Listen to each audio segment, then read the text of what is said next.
Now, Prince Harry has said the late Queen is looking down on us all and happy we're together as he returned to the UK for the first time in 3 months.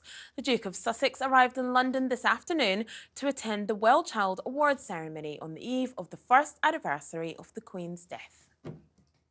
As you know, I was unable to attend the awards last year as my grandmother passed away.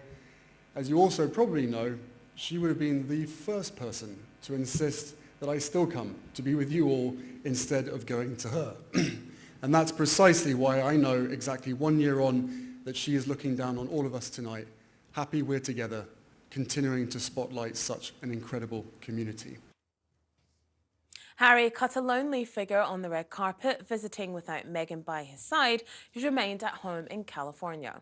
There are no plans for Prince Harry to meet with either his brother William or Father Charles, with the King having no time in the diary. The Prince of Wales was busy too, enjoying a surprise kiss from football legend Gaza at a pret-a-manger in Bournemouth. Who would have thought it? The pair bumped into each other during a royal visit focusing on ending homelessness. Tomorrow marks the 1 year anniversary since the death of Queen Elizabeth II, with the palace announcing no public events are planned. So, a year into King Charles's reign, it appears royal rifts continue to make the headlines. So, of course, you know, there's a lot to unpack here, James, so I'm going to do that. First of all... See, I am the gift that keeps on. You really are. You really are. First of all, it's great to see Harry at the WellChild Awards. Couldn't attend last year. And this is a really important charity. He's been a patron of for 15 years, spotlighting, you know, very sick children and their families who are doing incredible things. It's great he's here for that. He'll be off to Dusseldorf on Saturday for the Invictus Games. I do think it is slightly disappointing, perhaps, for a lot of people, not everyone, but for a lot of people, that there isn't a very public commemoration of Queen Elizabeth II's passing. I think a lot of people would have expected that.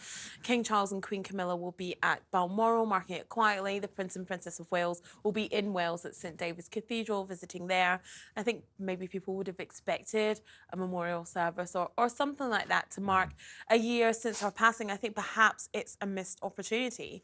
But I also have to say, a complete and utter segue, Gaza, Prince William, pret-a-manger. I mean, 24 hours ago, I would not have put those things together. But listen, at all. But I think that there are some really interesting aspects to Harry. I think we're getting an insight into what he could have achieved had he still been undertaking his roles. Because, look, he's a great public speaker.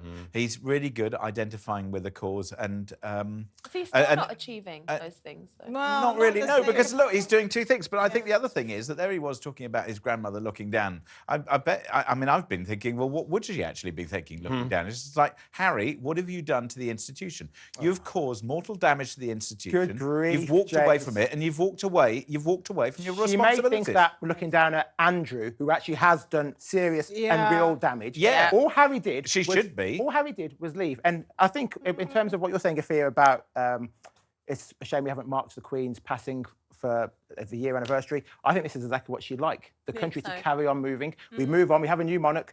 The Queen is dead. Long live the King. That is how we do things. But to say that the Queen will be looking down, angry and annoyed at her grandson, who has actually taken the lead and led his family to safety. Not angry. I think she'd be disappointed. She'd be disappointed in Andrew for certain. Oh, no. Well, the thing is that, would she? Because Andrew was her favourite. No. But it doesn't mean she would be disappointed in his actions. I don't think you want it on record that anyone is defending Andrew here. Obviously, she would be disappointed. I mean, listen, I don't even want to say what I would do if Andrew was my kid, but his last name would be different. But the point I'm making is, I think she would be disappointed. I don't know if she would be angry with them. I think she would just be disappointed because they could have been an asset to the royal family. And she said this. She said when she met Meghan, she was impressed by her. She seemed very articulate and intelligent. So I do think it's a pity.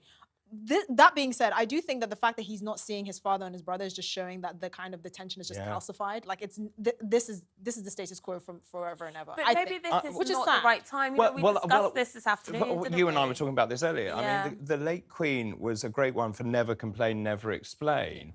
And actually, maybe the King has played a blinder here in that this is not this is about his reign now, not necessarily looking back at the late Queen. Also, Afia, you and I spoke about what is a fitting memorial to the Queen.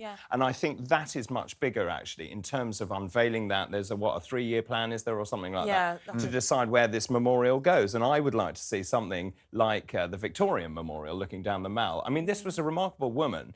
And actually, just going back to Harry, this is what he does brilliantly. I want to see more of this. Excuse me, why are Afia and David having conversations without us? Because we're friends. What the hell is Unbelievable. I don't know who you think we are. We won't do it again. Despicable. Oh, sorry.